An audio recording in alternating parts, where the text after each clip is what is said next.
We will now examine the probability of two events happening in sequence.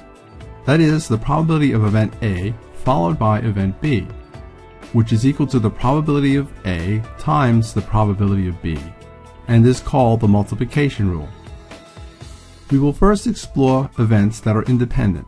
That is, the occurrence of event A has no influence on the probability of event B. To ensure that the events are independent, we will divide our possible outcomes into two groups. Event A will have the yellow and green possible outcomes, and event B will have the blue and the red possible outcomes. This would be equivalent to putting the marbles into two different urns. A random selection from the group on the left has no impact on a random selection from the group on the right.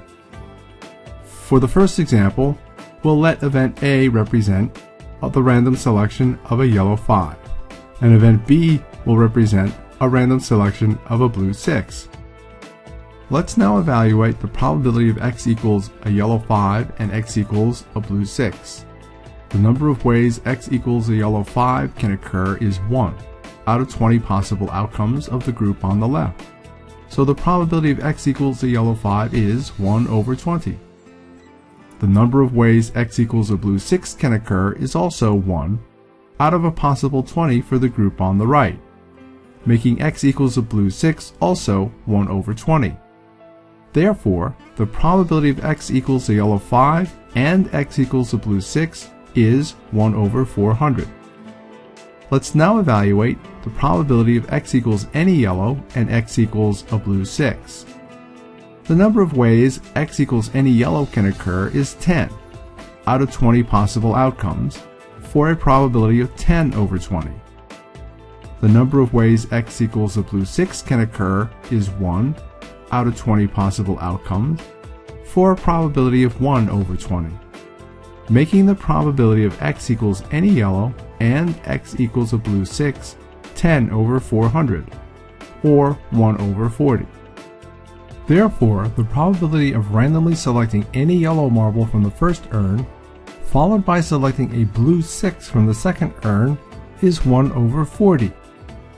Let's now determine dependent events, putting all our marbles back into one urn. In the case of dependent events, the occurrence of event A will have an impact on the probability of B. The multiplication rule still applies, but is now the probability of A times the probability of B given event A has occurred. Let's see how this impacts the determination of probability by examining our first example of a probability of x equals a yellow 5 and x equals a blue 6. The number of ways x equals a yellow 5 can occur is 1 out of 40 possible outcomes, making the probability of x equals a yellow 5 equal to 1 over 40.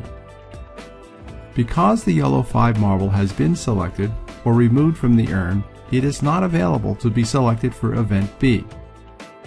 The probability of x equals a blue 6 is determined as follows. The number of ways x equals a blue 6 can occur is 1 divided by 39. Because of the selection of the yellow 5 of event A, there are now only 39 possible outcomes, making the probability of x equals a blue 6 given that x equals a yellow 5 has occurred is 1 over 39. Therefore, the probability of x equals a yellow 5 and x equals a blue 6 is 1 over 1560. Let's now determine the probability of x equals a green 2 and x equals any green. For the probability of x equals a green 2, the number of ways x equals a green 2 can occur is 1 out of 40 possible outcomes, making the probability of x equals a green 2 1 over 40. Because x equals a green 2 has occurred, it is not available for event B. It would be the equivalent of randomly selecting the green 2 marble from the urn and not replacing it. Now for the probability of x equals any green. The number of ways x equals any green can occur is now 9 out of a possible 39 outcomes, making the probability of x equals any green, given that x equals a green 2 has occurred, 9 over 39. Therefore, the probability of x equals a green 2 and x equals any green is 9 over 1560. Let's now determine the probability of x equals any yellow, followed by selecting a second yellow marble. The number of ways x equals any yellow can occur is 10 out of a possible 40 outcomes, making the probability of x equals any yellow for the first event 10 over 40. To evaluate the probability of selecting the second yellow marble, we have to account for the fact that one of the yellow marbles has already been selected. We do not know which yellow marble was selected, we only know that it was yellow. Perhaps it was the 3. Whichever yellow marble was randomly selected means that there are only 9 yellow marbles remaining. When we evaluate the probability of x equals any yellow for the second event, we note that the number of ways x equals any yellow can occur is now only 9 out of 39 possible outcomes, making the probability of the second occurrence of x equals any yellow 9 over 39.